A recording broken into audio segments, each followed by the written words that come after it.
Hello, my name is Sean Ray, and today we're going to be going over a duplex of a 401 and 403 North Polk Street. This property is unique because it's located in the Oak Cliff area of Dallas, Texas. Oak Cliff has recently got a lot of attention because of the explosion off of Davis and Bishop called Bishop Arts. Bishop Arts is unique because it has a whole lot of really awesome restaurants, bars, and cafes that people are able just to walk up and down the street, enjoy live music, and just meet up and talk with friends.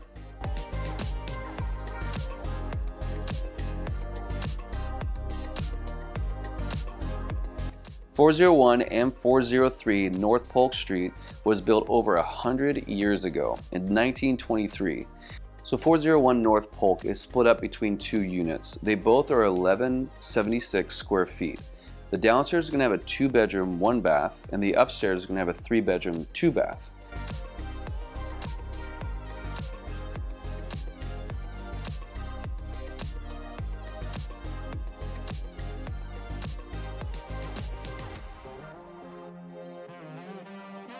Whenever the seller bought the property, he bought it with a renovation loan, and in 2018 completely renovated everything, including over $15,000 worth of foundation work and over almost $30,000 worth of just replacing the insides, redoing bathrooms, replacing flooring, and redoing kitchens.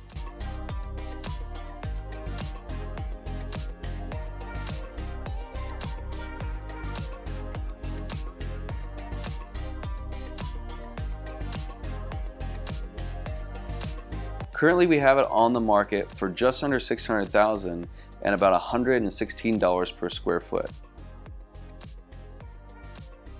Now, if I were a buyer right now, there's 4 ways that I would personally buy this property. 1, just to buy it and full Airbnb it. Right now, the current owner is using the top and the bottom for separate Airbnbs, and then a third one for an entire Airbnb. If you're interested in buying this house, I could send you all the breakdowns of the P&Ls and also the Airbnb income statements. But basically the way that he does it is that the way that you make the most profit is that you put the entire thing on Airbnb. If you do that, you're going to be able to do $7,000 to $9,000 a month currently in the historical average on your Airbnb listing. Now, if at the last moment, say for instance 2 or 3 weeks out, the whole place is not booked for the weekend or the dates that you're trying to do, split up the Airbnb and then just rent the top or just rent the bottom, and you're able to get 2 separates because it's a lot easier to rent out an Airbnb that is a 2-bedroom, 1-bath and a separate one that's a 3-bedroom, 2-bath than sometimes to rent out a 5-bedroom, 2-bath home. The second way that I'd rent this is that if you wanted to live in the house yourself, you can live in the bottom or the top unit and then rent out the other unit either on Airbnb or a long-term rental. What this is called is a house hack. And I think right now with the rates being where they are, the only way that you can really get into a house and make it make a lot of sense is the house hack. What this method allows you to do is let the other unit that you're not living in pay for your mortgage with its rent or with its Airbnb income. If you do a long-term tenant, it's nice because you can do a background check and you could even become friends with the tenant that is on the up or downstairs of you. But the also benefit of doing the Airbnb is that it's going to be vacant a majority of the time. With it only being a 2 or a 3-bedroom Airbnb unit, you're going to avoid any kind of unnecessary parties or any kind of risks because it's typically going to be just people that are coming in town just for the weekend for a quick little event or a wedding or something like that.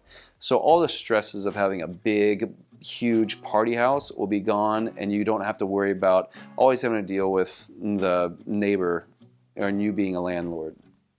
Now the third option might not make sense for a lot of us, but for people that are coming from another country, this is a very common thing. The third option is to buy the home for you and your family, even your extended family. And the fourth way that you can buy this house is just to buy and hold it, and you can even renovate it. In this area, the appreciation rate is way above the inflation rate, and so just holding on to this and just getting a renter just to pay the mortgage and just flat barely make any cash on it alone, just holding on to the asset is a great way for you to keep and protect your personal income. Now, if you were to renovate it, and you could even use a 203K loan on it, they've just approved that you can do FHA for a duplex down to 5%. And the last thing I want to mention is the cash flow of the property. So if you're trying to finance this property at 5% down, it might not make the most sense for cash flow because it can on low end make around $5,000 a month to about $6,000, $6,500 a month if you just were to long-term lease it out.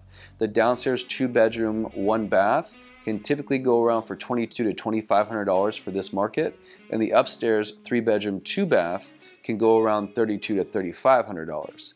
And that is with the current how it is right now without touching it. But again, remember, this is a really big demand area. So if you were to invest in this property, if you were to fix it up, then those rents can dramatically increase. I want to say thank you so much for sticking to the end of this video and checking out this home with me. Remember, I am a seasoned real estate agent that is focused in investments. And so even if you have your own agent, that's fine. I'm not going to cut them out of the deal. I can teach your agent how to do this, or I can teach you how to do this and make sure all the numbers are very clearly defined and described to you before you purchase the house. There's going to be no questions.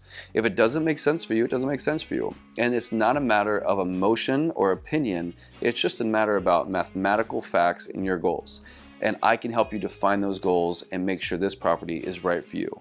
If that's interesting to you, make sure to reach out to me, contact me, Sean Ray, and you can give me a call at 214-808-1119, or just comment on this video, or check me out on Instagram at Sean Ray Realty.